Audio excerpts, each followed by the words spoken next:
Bacteria is an acid. When we apply to the soil, to get it to the ionic form or in the nutrient form, we need the bacteria, which is something called as nitrosomonas or nitrobacter. So the conversion will take over a period of time. So we need physical parameter, chemical parameter and biological parameter.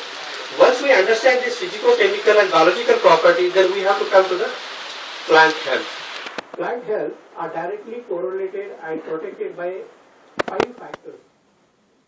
Generally, we talk about the plant health, which is protected and supported and controlled by external parameters. External parameters are what? The parameters outside the coffee plant, which is something like a temperature, which decides whether the plant is healthy or weak.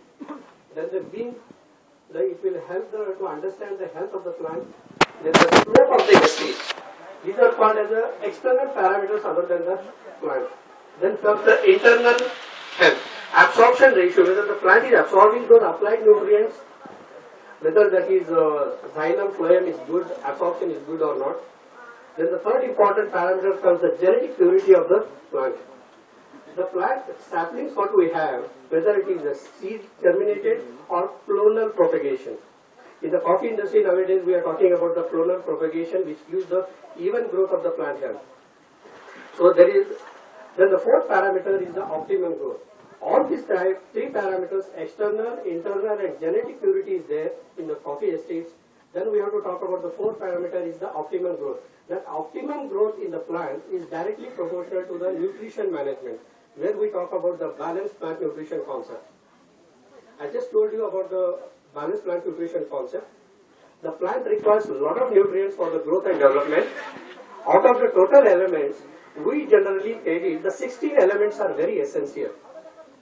Out of the 16 elements, we talk about the 4 elements which are naturally available, which generally we call carbon, hydrogen, oxygen and fluoride, which are free in the atmosphere, they supply to the plant, which is up to 98% as a nutrient to the plant system.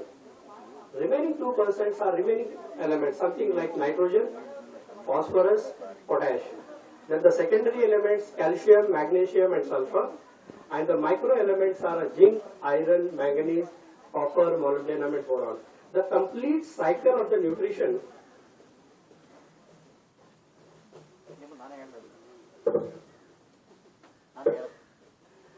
ಈ complete nutrition management concept ಯಾವಾಗ ಬರುತ್ತೋ ಆವಾಗೆ ಗಿಡದ health ಚೆನ್ನಾಗುತ್ತೆ.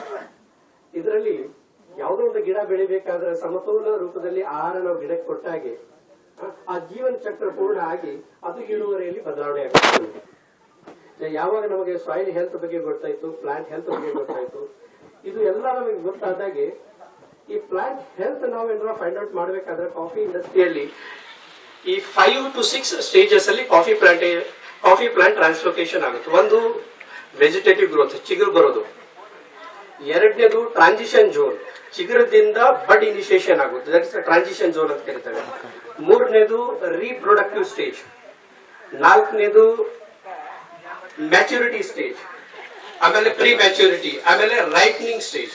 ಈ 6 cycle ಸಂಪೂರ್ಣವಾಗಿ ಆಗ್ಬೇಕಾದ್ರೆ ಆಗಲೇ ಹೇಳಿದಾಗೆ ವಾತಾವರಣ ಮತ್ತು ನಮ್ದು ವೆರೈಟಿ ಮತ್ತು ಈ ನ್ಯೂಟ್ರಿಷನ್ ಮ್ಯಾನೇಜ್ಮೆಂಟ್ ಕಂಪ್ಲೀಟ್ ಅದಕ್ಕೆ ಸಪೋರ್ಟ್ ಮಾಡುತ್ತದೆ. ಅದರಲ್ಲಿ ಮುಖ್ಯವಾಗಿ ಈ ಡಿಫರೆಂಟ್ 6 ಸ್ಟೇಜಸ್ ಅಲ್ಲಿ agronomical part of soil science part important ಬರುತ್ತಿದ್ರಲ್ಲಿ. ವೆಜಿಟೇಟಿವ್ ಸ್ಟೇಜ್, ಯಾವುದೋ ಒಂದು ಬೆಳೆಗೆ ವೆಜಿಟೇಟಿವ್ ಗ್ರೋತ್ ಬರಬೇಕಾಗಿದ್ರೆ ನಮಗೆ ನೈಟ್ರೋಜನ್ ತುಂಬಾ ಮುಖ್ಯ. ನೈಟ್ರೋಜನ್ ಇರಲಾರ್ದೆ ವೆಜಿಟೇಟಿವ್ ಗ್ರೋತ್ ಬರಕ್ ಸಾಧ್ಯ ಇಲ್ಲ. ಅದರ ಜೊತೆಯಲ್ಲಿ ಸ್ವಲ್ಪ ಪ್ರಮಾಣದಲ್ಲಿ ಸಲ್ಫರ್ ಮತ್ತು ಮೈಕ್ರೋ ನ್ಯೂಟ್ರಿಯೆಂಟ್ಸ್ ಅದರಲ್ಲಿ ಇಂಪಾರ್ಟೆಂಟ್ ರೋಲ್ ಪ್ಲೇ ಮಾಡುತ್ತದೆ. ಎರಡನೇದು transition zone and reproductive stage. ಅದರಲ್ಲಿ ನಮಗೆ ರಂಜಕ ಅಂದ್ರೆ phosphorus. Without phosphorus, boron, the reproduction is always incomplete in the plant system. So if there is any imbalance, a particular transition ಮತ್ತು reproduction ಅಲ್ಲಿ imbalance ಇದ್ರೆ ನಮಗೆ ಮಗ್ಗು ಬರೋದು ಮತ್ತು ಅದಕ್ಕೆ ಸೆಟ್ಟಿಂಗ್ ಆಗೋದು ಎಲ್ಲ ಕಡಿಮೆ ಆಗುತ್ತದೆ. ಅದಕ್ಕೆ ನಾವು ಆ ಪರ್ಟಿಕ್ಯುಲರ್ ಡೆಫಿಷಿಯನ್ಸಿ ಇದ್ದಾಗೆ ಕ್ರಾಪ್ ಕಾಣೋದು ಟನ್, ಆಮೇಲೆ ಟೀನ್ ಆಗೋದು, ಆ ಡೆಫಿಷಿಯನ್ಸಿ ಆಗೋ ಚಾನ್ಸಸ್ ಇರುತ್ತೆ. ಆಮೇಲೆ next pre maturity and maturity stage. ಅದರಲ್ಲಿ ನಮಗೆ ಪೊಟ್ಯಾಶು ಮತ್ತು ಅದರ ಸಂಬಂಧತಕ್ಕಂಥ ಕ್ಯಾಲ್ಸಿಯಂ, ಸಲ್ಫರ್, ಆ ನ್ಯೂಟ್ರಿಷನ್ ಇಂಪಾರ್ಟೆಂಟ್ ಇದೆ. ಅದರ ಜೊತೆಯಲ್ಲಿ ರೈಟ್ನಿಂಗ್ ಸ್ಟೇಜ್ ಅಲ್ಲಿ basically potash, sulphur and other micronutrients important role play ಮಾಡುತ್ತೆ. ಈ ಯಾವಾಗ ಈ ಸಮತೋಲ ಆಹಾರ ನಾವು ಕೊಟ್ಟಾಗೆ ಈಲ್ಡ್ ಮತ್ತು ಕ್ವಾಲಿಟಿ ಬರುತ್ತೆ, ಆವಾಗ ನಾವು ಕಂಪ್ಲೀಟ್ ಸಾಯಿಲ್ ಸೈನ್ಸ್ ಚಕ್ರ ಕಂಪ್ಲೀಟ್ ಆಗುತ್ತದೆ.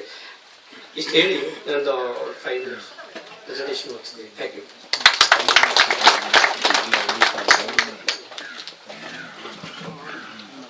Thank you, sir, for enlightening us on the topic. Now we have the felicitation ceremony. I would request Mrs. Sudha Deepak and Deepak to come out to the center stage.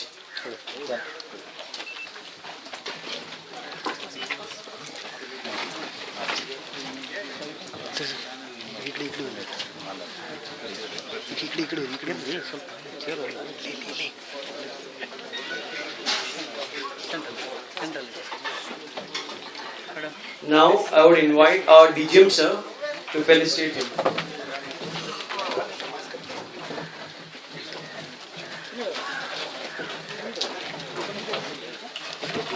ಗೌರವ ಸಮರ್ಪಣೆ ಮಾಡಬೇಕಾದ್ರೆ ಎಲ್ಲ ಬೆಳೆಗಾರರು ಎದ್ದು ನಿಲ್ಬೇಕಾಗುತ್ತೆ. Shri Deepak and family are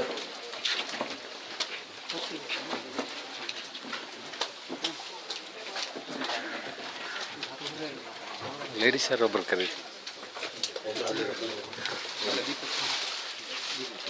ಬನ್ನಿ.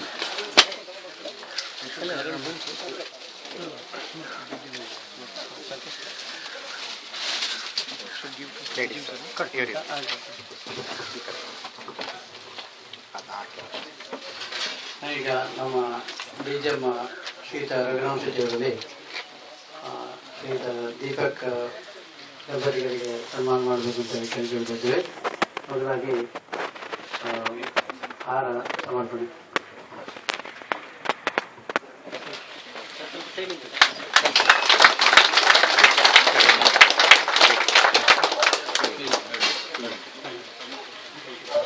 ಮೇಡಮ್ಗೆ ಹಾರ ಸಮರ್ಪಣೆ.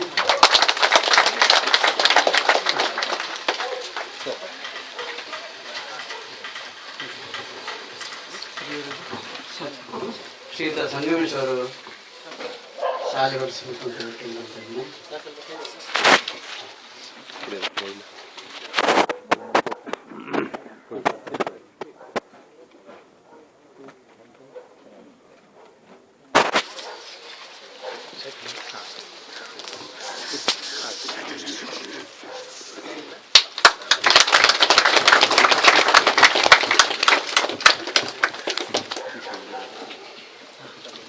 ಕೊಡಿ ಅಣ್ಣನ.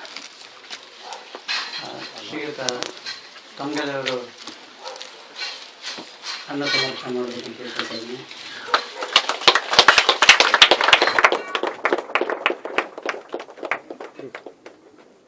ರಘುರಾಮ್ ಶೆಟ್ಟಿ ಅವರು ನಮ್ಮ ಶಿಕ್ಷಕರು ವತಿಯಿಂದ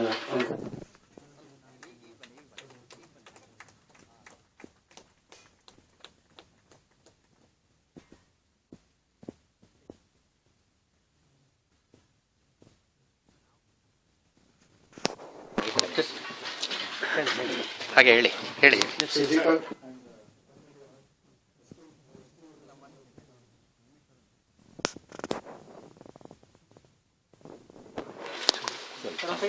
ಈ ಕಾಫಿ ಬೆಳೆಯಲ್ಲಿ ಡ್ರಿಪ್ ಇರಿಗೇಷನ್ ಟೆಕ್ನಾಲಜಿಯನ್ನ ಅತಿ 2 ವರ್ಷಗಳ ಹಿಂದೆ ಅಳವಡಿಸಿ ಅಪ್ರತಿಮ ಸಾಧನೆಯನ್ನು ಮಾಡಿರುವಂತಹ ಶ್ರೀಯುತ ದೀಪಕ್ ರವರಿಗೆ ಮಾನ್ಯ ಕರ್ನಾಟಕದ ಡ್ರಿಪ್ ನೆಟಾಫಿಮ್ ಇರಿಗೇಷನ್ ಕಂಪನಿಯ ಮುಖ್ಯಸ್ಥರು ಶ್ರೀಯುತ ಸಂಗಮೇಶ್ ರವರು ಅವರಿಗೆ ಹಣ್ಣನ್ನು ಕೊಟ್ಟು ಶಾಲನ್ನು ಹೊರಿಸಿ ಹಾರವನ್ನು ಹಾಕಿ ಅವರಿಗೆ ಅವರ ಕುಟುಂಬಕ್ಕೆ ಭಗವಂತ ಸುಖ ಶಾಂತಿ ಆರೋಗ್ಯ ಐಶ್ವರ್ಯವನ್ನ ಕೊಡಲಿ. ಈ ತರ 100 ದೀಪಗಳು ಹುಟ್ಟು ಬರಲಿ ಅಂತೇಳಿ ಹಾರೈಸ್ತೇನೆ.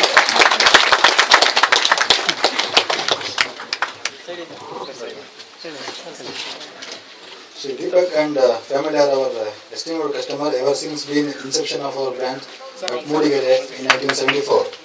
There Shri Moganagowda, father of Shri Deepak, was our customer from day one of the branch at Moodigere. Srimati Sudha Deepak is known for her hospitality. Shri Deepak have 2 daughters, Vaijayanti and Vaishali. Srimati Vaijayanti married to Shri Tilak, son of Shri Yatiraj, a well-known planter from Chikmagalur.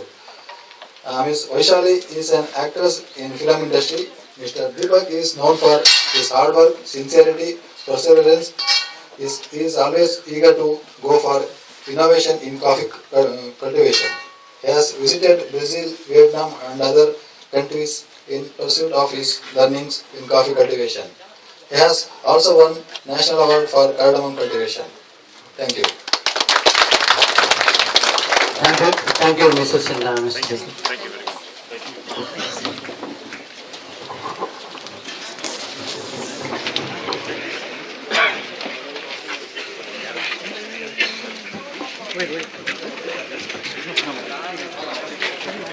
Thank you, sir. Thank you.